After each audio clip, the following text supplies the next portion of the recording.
नमस्कार विद्यार्थी मित्रांनो, RW अकॅडमीच्या यूट्यूब चॅनलवर आपलं स्वागत आहे। मी होमराज लोणबले। तर विद्यार्थी मित्रांनो, आजच्या व्हिडिओमध्ये आपण साप्ताहिक टेस्ट सिरीज जी स्पेशल पोलीस भरतीकरिता आपण टेस्ट सिरीज सुरू केलेली आहे, त्या टेस्ट सिरीजचा जो तिसरा पेपर आहे, त्या तिसऱ्या पेपरमधील गणिताचे 25 प्रश्न या प्रश्नांचं आपण विश्लेषण या व्हिडिओच्या माध्यमातून करणार आहोत। विद्यार्थी मित्रांनो, तुम्हाला जर टेस्ट सिरीजमध्ये भाग घ्यायचा असेल तर तुम्ही अकॅडमीशी संपर्क साधून येणारा जो रविवार आहे त्या रविवारच्या टेस्ट सिरीजमध्ये भाग घेऊ शकता। तर बघा, वेळ न घालवता आपण या व्हिडिओमध्ये जेवढेही गणिताचे प्रश्न आहेत त्यांचं विश्लेषण करणार आहोत। तर बघा, पहिला प्रश्न काय होता? 3897 गुणिला 999 याचा गुणाकार करायचा आहे। मग गुणाकार करताना काय करू विद्यार्थी मित्रांनो, 3897 गुणिला आपण 999 करणार नाही, तर त्याच्या जवळची संख्या किती आहे तर 1000 या संख्येचा गुणाकार याच्यासोबत करायचा आहे। मग जर आपण 1000चा गुणाकार केला तर याचा उत्तर सरळ सरळ आपण काय करणार, 18 हे लिहून घेतले आणि हे 3 शून्य याच्या समोर लावून घ्यायचे। झाला आपला 1000 वेळा गुणाकार। ठीक आहे, आता काय केलं आपण बघा, या संख्येचा आपल्याला 999 वेळा गुणाकार करायचा होता, पण आपण एक वेळा जास्त गुणाकार केलेला आहे, म्हणून एक वेळा हीच संख्या याच्यामधून मायनस करायची। 3897 याच्यामधून वजा केली। बघा, वजा केल्यावर काय होणार आहे, 10 तून 7 गेले 3, हातचाला 1, 10 तून 10 गेले 0, हातचाला 1, 10 तून 9 गेला 1, हातचाला 1, 7 मधून 4 गेले 3, त्यानंतर हे 9 आणि हे 8 आणि 3। अशा प्रकारे आपण त्या प्रश्नाचा उत्तर काढू शकतो, गुणाकार करू शकतो। ठीक आहे, बघा कोणतं आहे उत्तर, 38 93 10 3, 38 93 10 3 हा बी ऑप्शन या प्रश्नाचं उत्तर आहे। चला बघा, अशा प्रकारे आपण त्याचा गुणाकार केलेला आहे। चला नंतरचा प्रश्न बघूया विद्यार्थी मित्रांनो।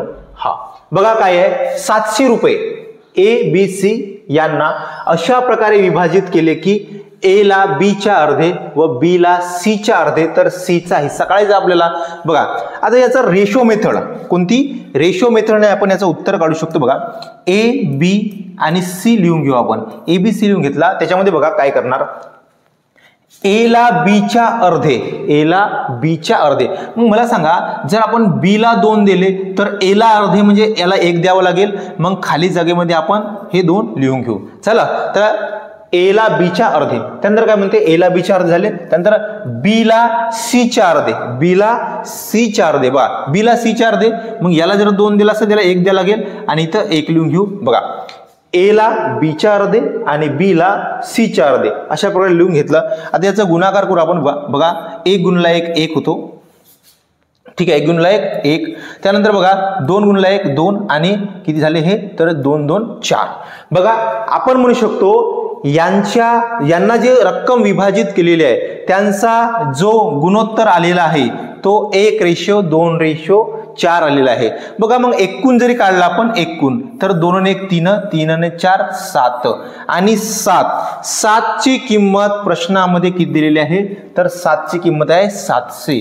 7 ची किंमत किती आहे, 700। 7 ची किंमत 700, तर 1 ची किंमत 7 1 7 100 होईल। 1 ची किंमत किती होईल, 100। आणि आपल्याला कोणाचा हिस्सा काढायचा आहे, आपल्याला सी चा हिस्सा काढायचा आहे।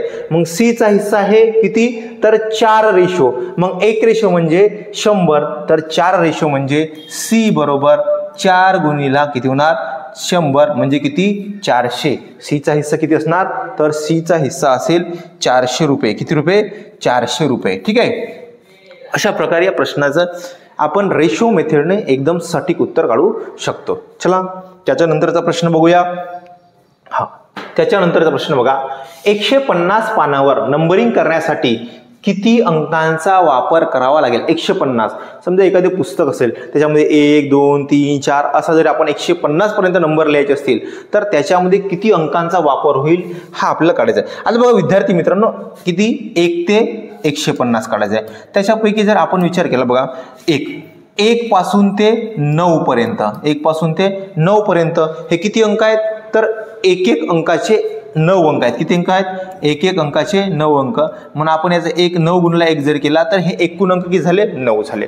त्यानंतर बघा त्याच्यानंतर 10 पासून ते 99 पर्यंत, 10 पासून ते 99 पर्यंत बघा, 10 पासून ते 99 पर्यंत 2-2 अंक, किती 2-2 अंकाचे किती अंक आहेत तर बघा आपल्याला काढायचं आहे बघा. मग शेवटच्या संख्येमधून पहिली संख्या मायनस करा आणि +1 करा, म्हणजे 99 मधून 10 गेले किती 89 आणि +1 म्हणजे किती संख्या असतील, ह्या 90 संख्या आहेत. आणि प्रत्येक संख्या 2-2 अंकांनी बनलेली आहे. प्रत्येक संख्या किती अंकांनी बनलेली आहे 2-2 अंकांनी, म्हणून गुणला काय करायचं आहे 2, तर हे किती झाले 180. ठीक आहे. त्याच्यानंतर बघा 100 पासून 100 ते 150 ह्या संख्या 3-3 अंकाच्या आहेत. ह्या संख्या 3-3 अंकाच्या आहेत. मग ह्या संख्या 3-3 अंकाच्या आहेत, मग ह्या संख्या आहेत किती तर बघा, जर आपण 101 ते आपण कुठपर्यंत गेलो 150 पर्यंत, तर ह्या 50 संख्या होतात. आणि हे 100 म्हणजे किती झाल्या 51 संख्या आहेत. आणि 51 संख्या प्रत्येकामध्ये किती किती अंक आहेत 3-3 अंक. तर अशा प्रकारे 3-1 3 आणि 3-5 15 हे असतील. आता यांचं बेरीज करू आपण.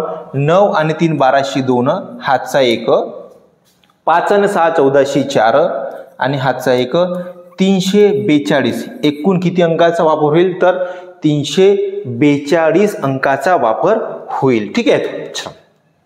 342 ऑप्शन नंबर किती आहे तर ए 342 अंकाचा वापर होईल. ठीक आहे. चला विद्यार्थी मित्रांनो, त्याच्यानंतरचा प्रश्न बघूया. जर 2 क्रमागत संख्यांचा गुणाकार 8556 आहे तर लहान संख्या कोणती. ठीक आहे. लहान संख्या काढायची आहे. आता विद्यार्थी मित्रांनो, याच्यामध्ये तर दुसरा ऑप्शन नाही की आपण काय करणार तर लहान संख्या काढायची आहे. मग आपण थोडंसं लॉजिक लावणार बघा. एक महत्वाची गोष्ट, इथं शेवटचा अंक किती आहे 4. ठीक आहे. शेवटचा अंक 4 आहे आणि नंतरचा किती असणार आहे 5, म्हणजे किती 94 गुणिला जर 95 गेला तर 5चा 5 20 0, एकक स्थानी 0 यायला पाहिजे, पण एकक स्थानी 0 आहे का नाही आहे. त्यानंतर बघा हा जर आपण 8 पकडला तर याच्यामध्ये बघा 68 गुणिला 69 जरी केला तर बघा 9 8 72, एकक स्थानी किती आहेत 2, इथे एकक स्थानी किती आहेत 6, म्हणजे हे 2 ऑप्शन आपण कॅन्सल केले. याला ऑप्शनवरून जा लागेल, दुसरा उपाय नाही. ठीक आहे. असेल उपाय, पण आपण ऑप्शनवरून त्याला एकदम साध्या आणि सोप्या पद्धतीने त्याला सोडवू शकतो. आता नंतर बघा हा 82 आहे. ठीक आहे. 82 राहिलेला आहे. 82 गुणला तुम्ही 83 केले तर बघा 82 गुणला 83, 3 त्रिक 3 दुने 6. ठीक आहे. हा तुम्हाला थोडासा व्यवस्थित दिसत आहे की 6 आलेला आहे, पण त्याच्यामध्ये आपण जर पाहिला तर 8 8 64, जनरली जर तुम्ही 80 गुणिला 80 केले तर बघा 8 8 64 फक्त 6400 आणि तो 8000, याच्यामधला फरक तुम्हाला खूप जास्त दिसत आहे. म्हणजे या प्रश्नाचं उत्तर हा असायला पाहिजे. बघा 92 गुणिला 93 करून पाहू, 92 गुणिला 93 करून पाहू बघा विद्यार्थी मित्रांनो. ठीक आहे. ठीक आहे. 92 गुणिला 93. आता 92 गुणिला 93 करायचं असेल ना तर आपण काय करणार बघा, 92 गुणिला 93 करताना 90 + 3 काय करायचं 90 + 3, 90 + 3 आधी 90 वेळा करून घ्यायचं, मग 3 वेळा बघा 0 9 दुने 18, 8 हातचा 1, 9 9 81 1 82. ठीक आहे. एक आपण 90 वेळा गुणाकार करा, 3 वेळा पुन्हा करा, 3 दुने 6 आणि 3 9 27, याच्यामध्ये प्लस करा 6 1 6. ठीक आहे. आणि 8 आणि 7 15, 5 हातचा 1 5 आणि हे 8, बरोबर आहे आपलं उत्तर 92. लहान संख्या कोणती आहे 92, याच्यामधली मोठी संख्या 93. ठीक आहे. ऑप्शन नंबर डी या प्रश्नाचं उत्तर आहे. चला त्याच्यानंतरचा प्रश्न बघा. एका संख्येच्या 35% त्याच संख्येच्या 50% 12ने कमी आहे तर 12ने कमी आहे तर ती संख्या कोणती. आता बघा 12ने कमी आहे, एका संख्येची 50%, एका संख्येची किती टक्के 50%, एका संख्येची 50% मायनस त्याच संख्येची किती तर त्या संख्येची 35%. यांच्यामधला फरक काय आहे, यांच्यामधला फरक आहे 12. ठीक आहे. बघा तर आपण जरी काढला तर याच्यामधला फरक किती आहे 15 आणि 15%ची किंमत आहे 12. 15%ची किंमत किती आहे 12 आहे. 15% म्हणजे 12 आणि ती जर मूळ किंमत काढायची असेल तर मूळ किंमत ही 100% असते.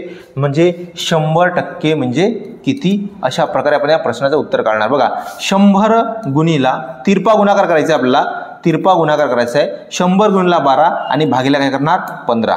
ओके बघा 3 5 15.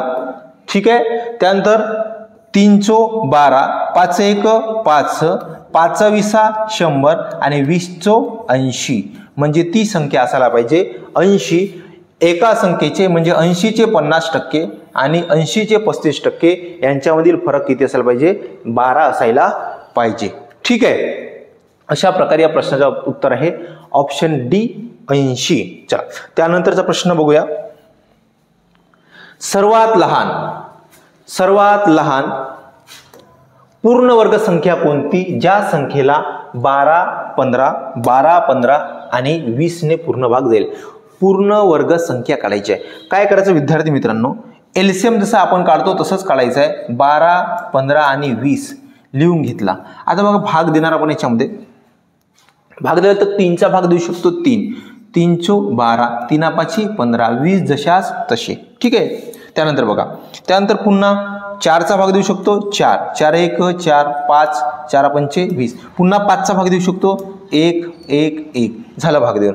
आता एलसीएम जरी असता तर आपण ह्या तिघांचा गुणाकार केलाच, पण आपल्याला पूर्ण वर्ग संख्या काढायची आहे. पूर्ण वर्ग संख्या जर काढायची असेल तर बघा काय करायचं, जोड्या असणे आवश्यक आहे. बघा इथं 3 आहे पण पुन्हा 3 दिसते का नाही, मग 3ची तुम्हाला जोडी तयार करावी लागेल. 3 गुणिले 3 एक्स्ट्राचे लिहा लागतील. ठीक आहे. त्यानंतर बघा इथं 4 आहे मग 4 गुणिले 4. त्यानंतर इथं 5 आहे मग 5 गुणिले 5 आणि यांचा आता आपण गुणाकार करू. ठीक आहे. बघा गुणाकार जरी केला तर 5 5 25, 25 चो 100, 100 चो 400, 400 त्रिक 1200, 1200 त्रिक 3600 म्हणजे 3600 3600. 3600 मध्ये या तीनही संख्येचा भाग जाईल. म्हणजे यांनी भाग जाणारी पूर्ण वर्ग संख्या किती आहे तर 3600. हा 60चा वर्ग आहे. 60चा वर्ग 3600 आहे. म्हणून या प्रश्नाचं उत्तर असणार आहे ऑप्शन नंबर डी 3600. बघा विद्यार्थी मित्रांनो 400 900 1600 हे सगळे पूर्ण वर्ग संख्या आहेत, पण यांनी भाग जाणारी लहानात लहान पूर्ण वर्ग संख्या ही 3600. तीनही संख्येने भाग जाणारी. बघा काय करायचं, असं जोड्या पाळायच्या असतात आणि त्यांचा गुणाकार करायचं. ठीक आहे. चला त्याच्यानंतरचा प्रश्न बघूया.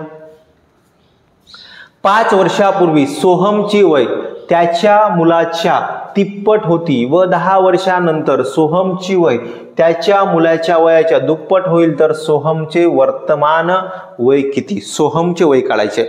बघा सोहमचे वय काढायचे. लिहून घेऊ आपण. सोहमचा सो लिहितो मी आणि त्याचा मुलगा. ठीक आहे. ओके लिहून घेतला. काय करायचं बघा, सोहमचे वय किती वर्षापूर्वी 5 वर्षापूर्वी किती होते, मुलाच्या वयाचे तिप्पट होते. तिप्पट म्हणजे आपण म्हणू शकतो मुलाच्या वयाचे तिप्पट होते म्हणजे याची वय 1 असेल तर याची 3 असायला पाहिजे. रेशो मेथडने आपल्याला काढायचं आहे. Ratio method. ठीक आहे. बघा लिहून घेतला. आता काय म्हणते 5 वर्षापूर्वी आणि नंतरचा रेशो आहे 10 वर्षानंतर. 5 वर्षापूर्वीपासून 10 वर्षानंतर यांच्यामधील फरक किती आहे तर काय करायचं विद्यार्थी मित्रांनो +15 करा आणि याच्यामध्ये पण +15 करा. ठीक आहे. त्यानंतर 10 वर्षानंतर दुप्पट झाली. दुप्पट म्हणजे 2:1 अशा प्रकारे आपण लिहिलेलं आहे. आता काय करायचं लक्ष द्या. तिरपा गुणाकार 3 1 3 आणि 2 1 2. 3 - 2 बघा 3 1 3 -2 बरोबर उत्तर किती आला 1. ठीक आहे. त्यानंतर काय करायचं बघा 15 1 15, 15 2 30, 30 मधून 15 मायनस करा आले किती तर 15. बघा या 1 रेशोची किंमत किती आली तर 1 रेशोची किंमत आली 15. 1 रेशोची किंमत 15 आली. आपल्याला सोहमचे वय काढायचं आहे आणि सोहमचा रेशो आहे 3 म्हणून आपण काय करणार 3 गुणिले 15 म्हणजे किती झाली तर 15 त्रिक 45 वय झाली. पण याच्यामध्ये ही जे सोहमची वय आहे हे 5 वर्षापूर्वीची वय आहे. कधीची 5 वर्षापूर्वीची. आपल्याला मला वर्तमान करा. मग 5 वर्षापूर्वीपासून वर्तमान पर्यंत यायचं असेल तर 5 वर्ष त्याच्यामध्ये प्लस करावं लागेल आपल्याला. म्हणून इथं 5 वर्ष प्लस केले तर सोहमची वय किती वर्ष असायला पाहिजे 50 वर्ष. किती वर्ष 50 वर्ष. अशा प्रकारे या प्रश्नाचा उत्तर आहे ऑप्शन ए 50 वर्ष. ठीक आहे. त्याच्यानंतरचा प्रश्न बघूया. चला, हा वयवारीचे जे प्रश्न आहेत, हे जे मेथड आहे रेशो मेथड, यांनी खूप लवकर आणि कमी वेळामध्ये निघतात. विद्यार्थी मित्रांनो, याच्यामध्ये अशा प्रकारचे मागचे पुढचे कसेही प्रश्न असले तरी तुम्हाला जास्त अडचण येणार नाही. ठीक आहे. चला, त्याच्यानंतरचा प्रश्न बघा. हा 40 10, 40 10, त्यानंतर आहे 25, त्यानंतर आहे 20 आणि 35 आणि इथे दिला x. ठीक आहे. यांची सरासरी 25 आहे. किती आहे? यांची सरासरी किती आहे? सरासरी आहे 25. ठीक आहे. यांची सरासरी आहे 25. तर x ची किंमत काढायची आहे. काय करायचं बघा, लक्ष द्या. आपल्याला सरासरी दिलेली आहे. हा, सरासरी 25 आहे. ही संख्या सरासरी 25 पेक्षा कितीने जास्त आहे? तर प्लसचे 15. किती आहे? प्लसचे 15 आहेत. 15ने जास्त आहे. ठीक आहे. ही संख्या बघा, त्यानंतर ही संख्या कितीने जास्त आहे? तर ही संख्या 15ने कमी आहे. 15ने काय आहे? कमी आहे. त्यानंतर ही संख्या, याच्यामध्ये काही फरक नाही, 0. त्यानंतर ही संख्या 5ने कमी आहे आणि ही संख्या 10ने जास्त आहे. याचा विचार करायचा नाही एक्सचा. ठीक आहे. आता बघा काय करायचं, आपल्याला काय करायचं असते, यांचा प्लस मायनस करायचं असते. पण आपण काय करतो बघा, मायनसचे 15 प्लसचे 15 कॅन्सल झाले. त्यानंतर इथले मायनसचे 5 कापले आणि इथले प्लसचे 5 कापले, तर इथं प्लसचे काय उरले? 5. प्लसचे काय उरले? 5. आता बघा काय करायचं विद्यार्थी मित्रांनो, इथं प्लसचे 5 उरले म्हणून ते इथून मायनस करायचे. बघा, इथं प्लस असला तर मायनस करा आणि इथं मायनस असला तर प्लस करा. म्हणजे जो x ची किंमत आलेली ते किती आहे? तर 20 आहे. Option A 20. किती? 20. इथं यांचा कॅल्क्युलेशन करून जर उत्तर मायनस मध्ये असला तर ऍव्हरेज मध्ये तीच संख्या प्लस करायची आणि जर इथं प्लस असला तर ऍव्हरेज मधून तीच संख्या मायनस करायची. ठीक आहे. चला, त्याच्यानंतरचा प्रश्न.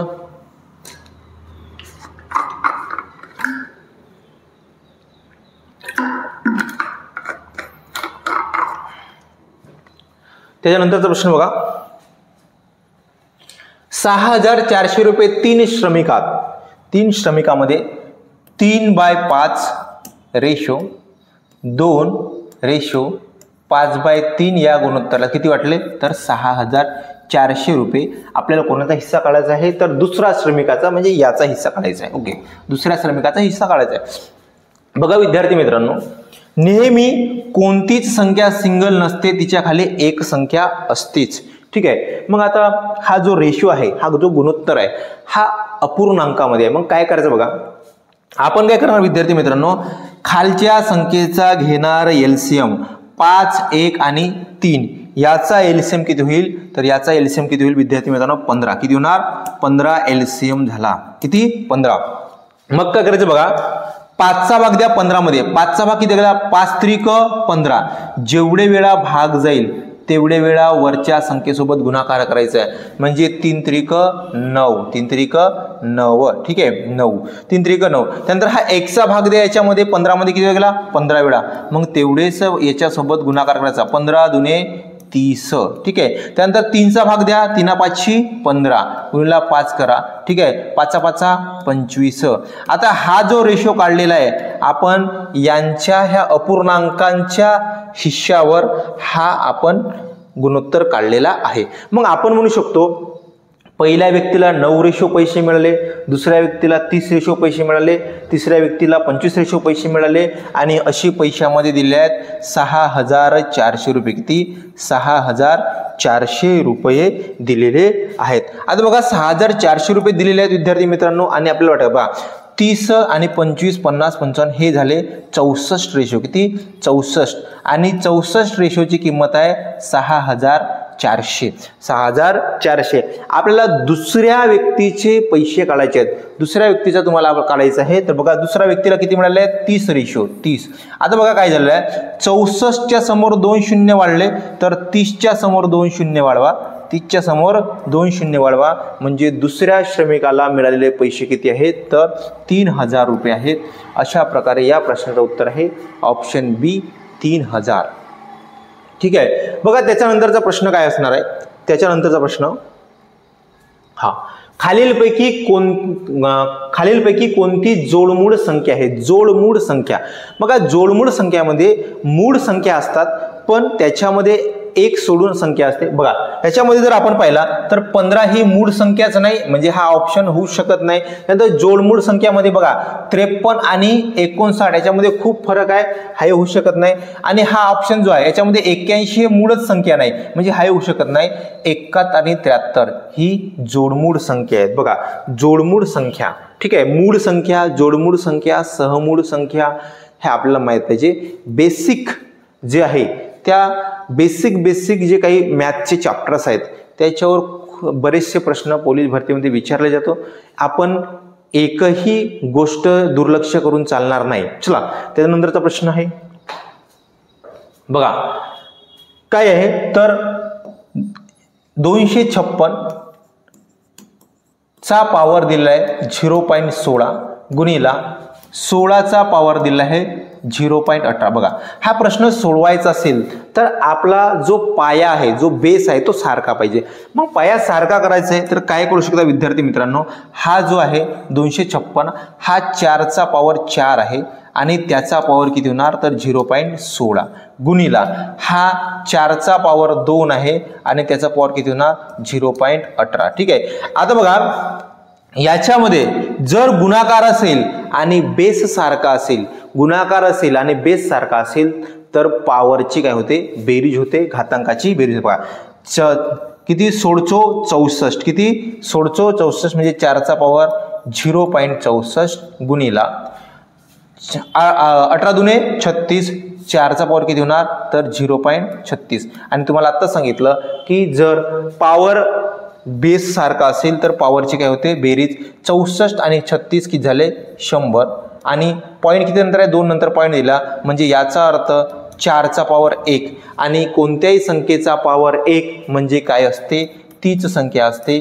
याचा उत्तर असणार आहे 4, ऑप्शन ए या प्रश्नाचं उत्तर आहे 4। ठीक आहे, चला त्याच्यानंतरचा प्रश्न बघूया बघा। एक वस्तू 120 रुपयाला विकल्यास 25% नफा होतो तर 128 रुपयाला विकल्यास किती टक्के नफा होईल। ठीक आहे बघा 120 ही एक 25% नफ्याने 25% नफा होणार आहे, म्हणजे 100 पेक्षा जास्त, म्हणजे ही 125 ची किंमत आहे, 125% किंमत आहे। आणि आपल्याला म्हणलं आहे 128 ही कोणत्या संख्ये म्हणजे किती टक्के आहे बघा, काढू तिरपा गुणाकार करूया विद्यार्थी मित्रांनो। असं करायचं 128 गुणिला 125 भागीला काय करणार तर 120। चला काटपीट करूया, 5 गुणिला 24 म्हणजे 120 आणि 5 गुणिला 25 म्हणजे 125। ठीक आहे, त्यानंतर बघा इथं 7 चा भाग दिला, ठीक आहे 8 चा पण भाग देऊ शकतो, 8 चा देऊ शकतो का 8 1 8, हा ठीक आहे 8 8 त्रिक 24, 8 त्रिक 24। त्यानंतर बघा 8 1 8 किती उरले 4 उरले, त्यानंतर किती झाले 48, 8 सकम 48। ठीक आहे बघा 16 85 0 हातचे 8, 16 दुने 32, 16 दुने 32, 32 आणि 8 किती झाले तर 40, किती झाले 40 भागीला किती करणार 3। ठीक आहे बघा 3 1 3, 10 उरले, 3 त्रिक 9, 3 1 3, 3 त्रिक 9, पुन्हा 3 त्रिक 9 आणि 33.33%, 133.33%। म्हणजे 120 हे जर 120 हे 125 ची किंमत असेल तर 128 हे 133.33 ची किंमत आहे, म्हणजे आपण म्हणू शकतो 33.33% नफा झालेला आहे। मग 33.33% नफा झालेला आहे, ऑप्शन मध्ये 33 आहे, म्हणजे आपण याच्या जवळपासचा उत्तर हा 33%। या प्रश्नाचं उत्तर आपण क्लिक करू शकतो, लिहू शकतो। ठीक आहे, चला त्याच्यानंतरचा प्रश्न बघा। हा एक फळ विक्रेता 5 रुपयाला, बघा 5 रुपयाला किती किलो विकल्या वस्तू, वस्तूच्या खाली वस्तू लिहायच्या आणि पैशाच्या खाली पैसे लिहायचे पैसे। ठीक आहे बघा 5 रुपयाला किती किलो विकल्या घेतल्या तर हे सीपी आहे, सीपी कॉस्ट प्राइस। 5 रुपयाला 3 केळी घेतल्या आणि 4 रुपयाला 2 विकल्या, 4 रुपयाला विकल्या 2। बघा विद्यार्थी मित्रांनो इथं वस्तू सारख्या करायच्या, बघा वस्तू सारखे केले तर बघा इथं कितीचा गुणाकार करतो तुम्ही 2 चा, इथं कितीचा 3 चा, मग इथं 2 चा गुणाकार केले तर इथे 2 चा गुणाकार करायचा, इथं 3 चा गुणाकार केला इथेही 3 चा गुणाकार करा। बघा 5 दुने 10 आणि 4 त्रिक 12. आपण म्हणू शकतो 10 रुपयाला घेतल्या आणि 10 रुपयाला घेतल्या आणि 12 रुपयाला विकल्या म्हणजे काय झाला 2 रुपये नफा झाला. किती रुपये 2 रुपये नफा झाला. मग 2 रुपये नफा झाला कितीवर झाला विद्यार्थी मित्रांनो 10 वर. 10 वर 2 रुपये नफा आणि गुणला पर्सेंट मध्ये काढण्यासाठी काय करणार 100. 0 0 कॅन्सल. 10 दुने 20% नफा. किती टक्के 20% नफा झालेला आहे. ठीक आहे. चला या प्रश्नाचं उत्तर आहे ऑप्शन बी 20%. त्याच्यानंतरचा प्रश्न ओके बघा ए व बी एक काम 4500 रुपयाला करण्याचा ठेका घेतात. ए एकटा 8 दिवसामध्ये करतो. ए किती दिवसामध्ये ए एकटा 8 दिवसामध्ये करू शकतो. त्यानंतर काय म्हटलेलं आहे बी तेच काम 12 दिवसात बी 12 दिवसात करू शकतो आणि सी ला सोबत घेऊन तिघे मिळून म्हणजे ए प्लस बी प्लस सी तिघे मिळून किती दिवसामध्ये करू शकतात तर 4 दिवसामध्ये करू शकतात. तर काय म्हटलेलं आहे सी चा हिस्सा काढायचा. बघा विद्यार्थी मित्रांनो पैसे हे त्यांच्या कार्यक्षमतेनुसार वाटले जातात. तर याची कार्यक्षमता माहित असणे आवश्यक आहे. पैसे दिवसानुसार नाही तर त्यांच्या कार्यक्षमतेनुसार वाटले जातात. मग यांची कार्यक्षमता माहित पाहिजे. बघा आपण याचा एलसीएम काढला. एलसीएम जर काढला तर किती होणार 24. मग 8 त्रिक 24 12 दुने 24 आणि 6 चोक 24. आता बघा आपण म्हणू शकतो तिघांची कार्यक्षमता किती आहे तर 6 आहे. ए बी सी तिघांची मिळून कार्यक्षमता 6 आहे. पण त्याच्यामध्ये ए ची 3 आणि बी ची 2 अशी ह्या दोघांची 5 आहे. तिघांची 6 ह्या दोघांची 5 तर उरला कोण सी. सी ची इफिशियन्सी कितीची आहे तर 1 ची आहे. सी ची कार्यक्षमता 1 ची आहे. मग बघा याच्यामध्ये 6 कार्यक्षमतेसाठी 4500 रुपये मिळतात. किती 6 कार्यक्षमतेसाठी 6500 रुपये मिळतात. तर या सी ला 1 कार्यक्षमतेसाठी किती रुपये मिळतील तर 6चा इथं भाग द्या. 6 1 6 सायन्स आता 42 45 मधून 42 गेले 3 उरले 30 आणि 6 पंचे 30 750 रुपये सी ला मिळणार. 750 ऑप्शन सी 750 रुपये मिळणार सी ला. ठीक आहे. चला त्याच्यानंतरचा प्रश्न okay x ratio 4 81 ratio x ची किंमत काढायची. काय कारण बघा आपण चतुर्थ प्रमाणपद पाहिलेलं आहे. चतुर्थ प्रमाणपद याच्यामध्ये बघा काय करतो शेवटच्या आणि चौथ्या संख्येचा गुणाकार आणि यांचा गुणाकार जर ह्या दोन संख्या प्रमाणात असतील तर यांचा गुणाकार बरोबर असते. मग आपण काय करणार बघा 4 गुणिला 81 बरोबर एक्स गुणिला एक्सचा स्क्वेअर. आता बघा काय करणार विद्यार्थी मित्रांनो जर हा स्क्वेअर कॅन्सल करायचा असेल तर आपल्याला अंडररूट मध्ये टाकतो. म्हणजे याचे किती बाहेर निघाले 2 याचे किती बाहेर निघाले 9. ठीक आहे. आणि इथे उरला एक्स 9 दुने 18 बरोबर एक्सची किंमत किती आली तर 18 आली. किती आली एक्सची किंमत आली 18. ठीक आहे. या प्रश्नाचे उत्तर आहे 18 ऑप्शन ए. त्याच्यानंतरचा प्रश्न बघा हा 12 1/2% 12 1/2% आणि 10% अशा 2 लगातार सूट देऊन किती आहे एसपी किती आहे तर एसपी आहे 6300. अशा लगातार 2 सूट देऊन वस्तू 6300 रुपयाला विकली तर त्या वस्तूची छापील किंमत काढायची आहे. मार्केट प्राइस काढायची आहे. बघा विद्यार्थी मित्रांनो काय करायचं 12% म्हणजे किती होतो तर 1/8 आणि 10% म्हणजे किती होतो 1/10. आपण याला अपूर्णांकामध्ये कन्वर्ट केलेलं आहे. बघा काय करायचं त्यानंतर एमपी लिहायचं आणि सीपी लिहायचं. ठीक आहे. बघा 8 ची वस्तू ती सूट देऊन विकली म्हणजे कितीला विकली 7 ला. 8 ची वस्तू 7 ला विकली. ठीक आहे. त्यानंतर बघा इथं 10 ची वस्तू ती 1 सूट दिला म्हणजे 10 ची वस्तू कितीला विकली 9 ला विकली. याचा गुणाकार करा 8 10 80 8 10 किती 80 आणि त्यानंतर किती 7 9 63. म्हणजे बघा ही मार्केट प्राइस आहे आणि ही सेलिंग प्राइस आहे. सेलिंग प्राइस आहे कॉस्ट प्राइस नाही सेलिंग प्राइस आहे. बघा आता आपण जर पाहिला मार्केट प्राइसचा रेशो 80 आहे आणि सेलिंग प्राइसचा रेशो आहे 63. ठीक आहे. आणि ह्या 63 साठी दिलेला आहे 6000 6300 बघा 63 म्हणजे 6300, 63च्या समोर 2 शून्य लावलेले आहेत. मग मार्केट प्राइस काढायची आहे तर 80, मग 80च्या समोर आपण 2 शून्य लावू. याचा अर्थ त्याची मार्केट प्राइस म्हणजेच छापील किंमत म्हणजेच दर्शनी किंमत हे किती असणार आहे तर 8000 रुपये असणार आहे. बघा छापील किंमत दर्शनी किंमत हे एकाच किमतीचे नाव आहे. ठीक आहे. आता छापील किंमत वेगळी दर्शनी किंमत वेगळी असं काही नाही. छापील किंमत म्हणजे त्याच्यावरती छापली असते. दर्शनी किंमत म्हणजे ते दर्शवते की किती रुपयाची ती वस्तू आहे. ठीक आहे. चला त्याच्यानंतरचा प्रश्न विद्यार्थी मित्रांनो बघा रेशो मेथड एकदम साध्या आणि सोप्या पद्धतीने त्याचं उत्तर काढू शकता. बघा तुम्हाला कॅल्क्युलेशनची जास्त भानगड राहणार नाही. ओके. चला त्याच्यानंतरचा प्रश्न आहे एक व्यक्ती काही अंतर 5 तासामध्ये पूर्ण करते.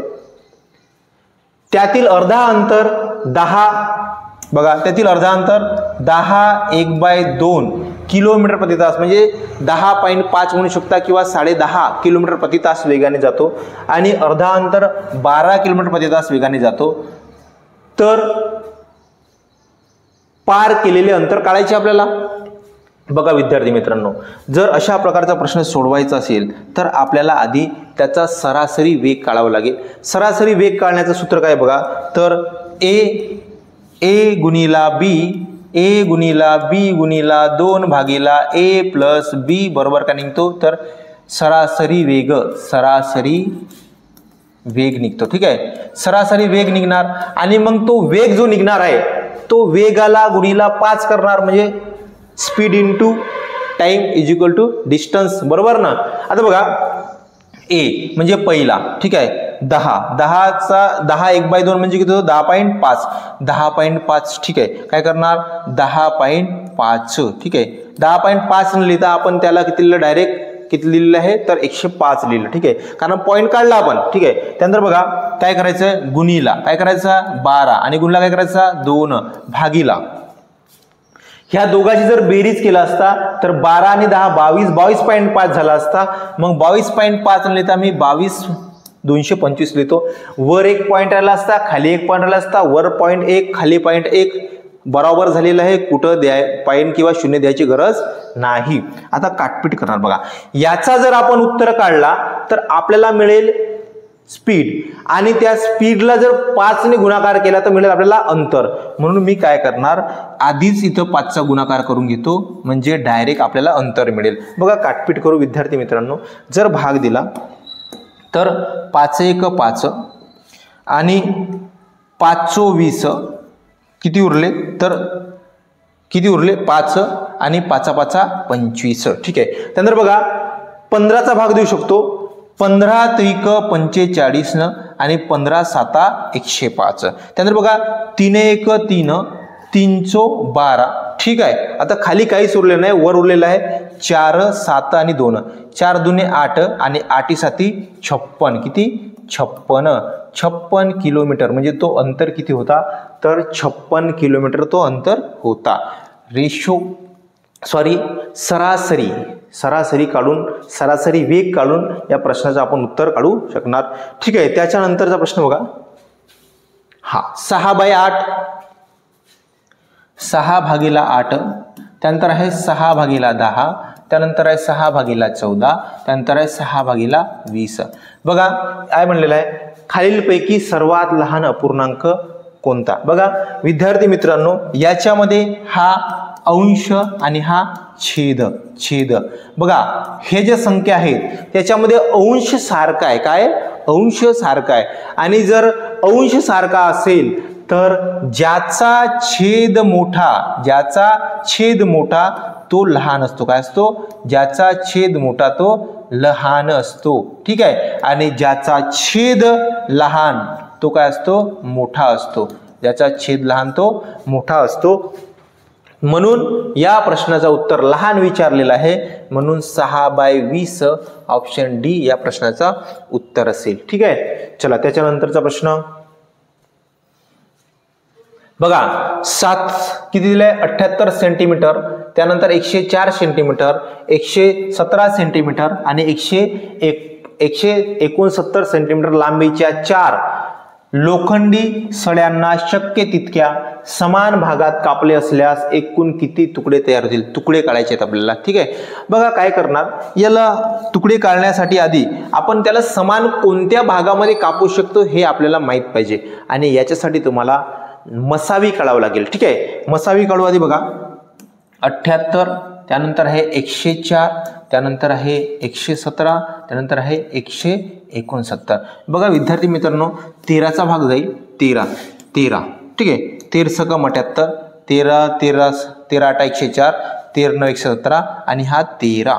ठीक आहे, आता बघा काय झालेलं आहे विद्यार्थी मित्रांनो, आपण म्हणू शकतो की 13 सेंटीमीटर, किती 13 सेंटीमीटरचा आपण प्रत्येक तुकडा तयार करू शकतो. किती सेंटीमीटरचा? 13 सेंटीमीटरचा प्रत्येक तुकडा राहील. मग बघा 13 सेंटीमीटरचा प्रत्येक तुकडा असेल तर 8 आणि 6 14, 14 आणि 9, 14 आणि 9 किती होईल? तर 14 आणि 9 23, 23 10 10 43 आणि 46. किती? तर 46 या प्रश्नाचं उत्तर झालं पाहिजे. सॉरी, जास्त झालं का? 1 मिनिट. ओके, बघा 6 आणि 8 14, 14 आणि 9. ऑप्शनमध्ये काही गडबड दिसत आहे आपल्याला? कुछ गडबड है क्या? है शायद. ठीक आहे, बघा 9 आणि 13. ठीक आहे, ओके. 3 आणि 9 12, 12 8 20, 26 6 36. सॉरी, हा 36. किती? 36. ओके, ऑप्शन आहे बी या प्रश्नाचं उत्तर आहे 36.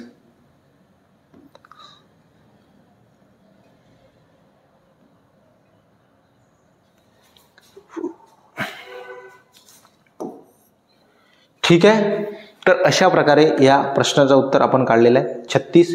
त्याच्यानंतरचा प्रश्न बघूया. एकूण तुकडे किती? तर 36 होणार आहे. बघा त्यानंतरचा प्रश्न बघा, 13/5 प्लस 4/, ओके 5 आहे.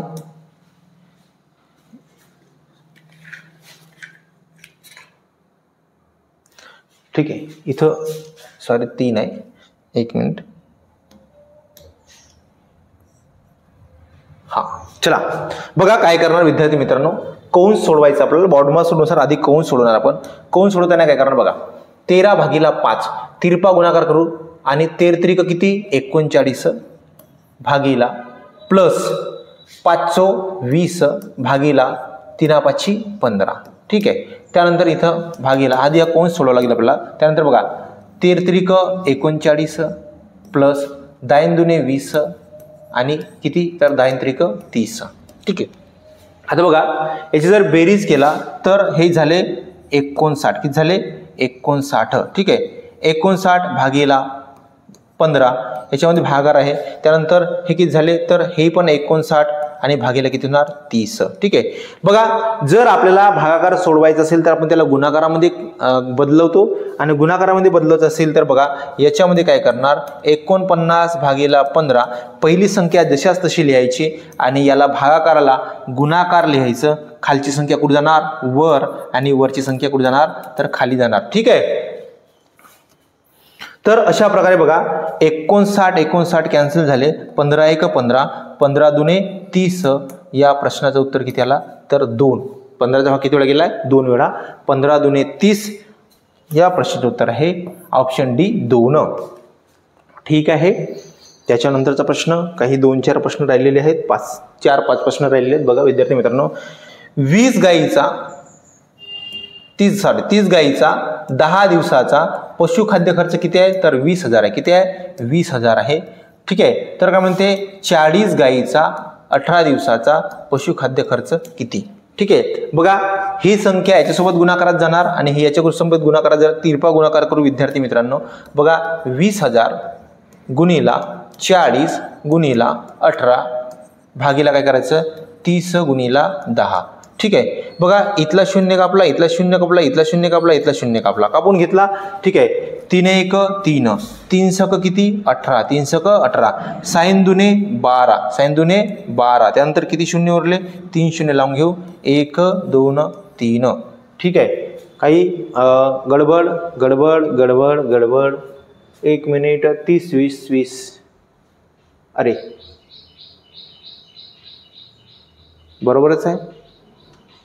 ओके. अरे हा, पुन्हा हे 4 उरले याच्यामध्ये आणि 12 किती 48,000 किती 48,000. ठीक आहे. हा 48,000 या प्रश्नाचं उत्तर आहे 48,000. ठीक आहे.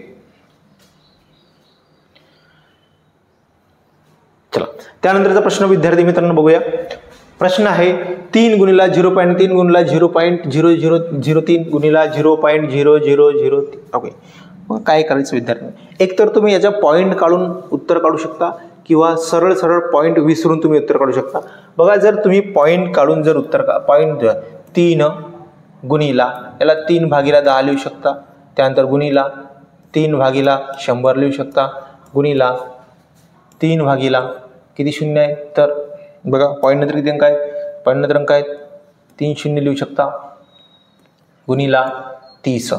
ठीक आहे. अशा प्रकारे आपण त्याला सोडवू शकतो. त्यानंतर बघा हा शून्य कापला, इथला पण शून्य कापला, गुणाकार करून 3 त्रिक 9, 9 त्रिक 27, 7 त्रिक 81, 81 त्रिक 243. किती 243. ठीक आहे. आता बघा विद्यार्थी मित्रांनो 243 मग भागीला किती शून्य आहेत तर 1 2 3 2 5 किती 5 शून्य आहे. ठीक आहे. आता बघा 5 शून्य आहेत तर आपला जो उत्तर आहे त्याचा उत्तर जो आहे तर पॉईंट किती अंकानंतर यायला पाहिजे 5. मग हे 3 झाले, 2 4 3 हे अंक झाले. पुन्हा 2 अंकाची गरज आहे म्हणून 2 शून्य लावा आणि पॉईंट द्या. याचं उत्तर असणार आहे 0.00243. ठीक आहे. तर अशा प्रकारे होणार आहे. आणि तुम्हाला जर दुसऱ्या पद्धतीने सोडायचे तर सरळ पॉईंट विसरला आपण 3 त्रिक 9, 9 त्रिक 27, 27 त्रिक 81, 81 त्रिक 243. किती झाले 243. त्यानंतर काय करायचं पॉईंट आठवू आपण. बघा इथं एक शून्य आहे तर इथला एक पॉईंट कॅन्सल होईल. त्यानंतर बघा पॉईंट नंतर 1 2 3 4 5 6 अंक होते, 6 पैकी 1 गेला म्हणजे किती अंक आहेत 5. मग 5 अंक असतील पॉईंट नंतर तर नंतरही उत्तराच्या वेळेस 5 अंक असायला पाहिजे. मग 0 0.0 अशा प्रकारे या प्रश्नाचं उत्तर असणार आहे. ऑप्शन सी या प्रश्नाचा उत्तर आहे. ठीक आहे. चला त्याच्यानंतरचा प्रश्न पाहूया विद्यार्थी मित्रांनो. बघा रोमन अंकामध्ये D/C काय करायचं आहे D/C बरोबर किती असं काढायचं आहे. बघा रोमन अंक D म्हणजे काय असते तर 500. किती असते 500 असते. आणि C म्हणजे काय असते तर 100 असते. म्हणजे याचा उत्तर निघणार आहे 100 म्हणजे किती 5. 100चा भाग 500 मध्ये किती वेळा गेला 5 वेळा गेला. आणि 5 म्हणजे रोमन मध्ये काय असते V असते. 5 म्हणजे काय आहे V. म्हणून या प्रश्नाचं उत्तर आहे ऑप्शन सी V 5. ठीक आहे. रोमन अंकावरले पण प्रश्न आपल्याला विचारले जातात म्हणून रोमन संख्या तुम्हाला समजल्या पाहिजे, पाठ करायचे आहेत, बघायचे आहेत. पाठ करायचे म्हणजे त्याला समजून घ्यायचं, एकदम सोप्या असतात. काही 10-20 आपण जर लक्षात ठेवल्या तर 100 म्हणजे 1000 पर्यंत आपण लक्षात ठेवू शकतो. त्याच्यासाठी 1000ही लक्षात ठेवायची गरज नाही. फक्त काही महत्त्वाच्या रोमन संख्या लक्षात ठेवायच्या आणि बाकीच्या त्यांच्या रिलेटेड असतात, त्यांच्यासोबत जुडलेले असतात. ठीक आहे. बघा एका व्यक्तीचा प्रवाहाच्या दिशेने 15 किलोमीटर वेग आहे. जर प्रवाहाचा वेग 3 किलोमीटर प्रति तास असेल तर प्रवाहाच्या विरुद्ध वेग किती. बघा विद्यार्थी मित्रांनो प्रवाहाच्या दिशेने वेग आहे 15 आणि याच्यामध्ये B प्लस P असते. काय असते बोट प्लस प्रवाह असते. मग आपण काय करणार फक्त बोटचा वेग काढायचा आहे, फक्त बोटचा. तर याच्यामधून आपण प्रवाहाचा वेग मायनस करू म्हणजे याचा अर्थ फक्त बोटचा वेग स्थिर पाण्यातील वेग किती आहे 12. मग फक्त बोटचा वेग किती आहे 12 आहे. आणि आपल्याला म्हणलंय प्रवाहाच्या विरुद्ध आणि प्रवाहाच्या विरुद्ध वेग काढायचा असेल तर आपण बोट मधून काय करतो प्रवाह मायनस करतो. मग प्रवाह मायनस करा म्हणजे 12 2 3 गेले 9. हा प्रवाहाच्या विरुद्ध वेग असेल. वेग प्रवाहाच्या विरुद्ध वेग किती आहे 9 किलोमीटर प्रति तास. ऑप्शन बी या प्रश्नाचं उत्तर आहे. त्याच्यानंतरचा प्रश्न बघा शेवटचा प्रश्न राहिलेला आहे. बघा एका विद्यार्थ्याला 400 पैकी किती मिळाले. बघा 400 पैकी किती मिळाले तर 400 पैकी 360 गुण मिळाले आणि टक्क्यामध्ये काढण्यासाठी गुणीला 100 करावं लागेल. ठीक आहे. बघा 0 0 0 0 कॅन्सल 4 1 4 4 9 36 तर किती गुण मिळाले 90% गुण मिळाले. किती टक्के 90%. अशा प्रकारे आपण 25चे 25ही प्रश्न या व्हिडिओच्या माध्यमातून आपण विश्लेषण केलेलं आहे विद्यार्थी मित्रांनो। बघा 25ही प्रश्नाचं विश्लेषण या व्हिडिओच्या माध्यमातून आपण केलेलं आहे। तर अशाच प्रकारचे आपण व्हिडिओ आणि त्याचं विश्लेषण आपल्या YouTube चॅनलवर घेत राहणार आहोत। तर विद्यार्थी मित्रांनो, तुम्हाला जर हा व्हिडिओ आवडला असेल तर व्हिडिओला लाईक करा आणि जास्तीत जास्त स्टुडंटपर्यंत शेअर करा। आणि तुम्ही जर आमच्या YouTube चॅनलवर नवीन असाल तर चॅनलला सबस्क्राईब करा। असेच व्हिडिओ पाहत राहा, असाच प्रतिसाद देत राहा। भेटू पुढच्या व्हिडिओमध्ये पुढच्या पेपरचा गणिताचे प्रश्न विश्लेषण करण्यासाठी। धन्यवाद विद्यार्थी मित्रांनो।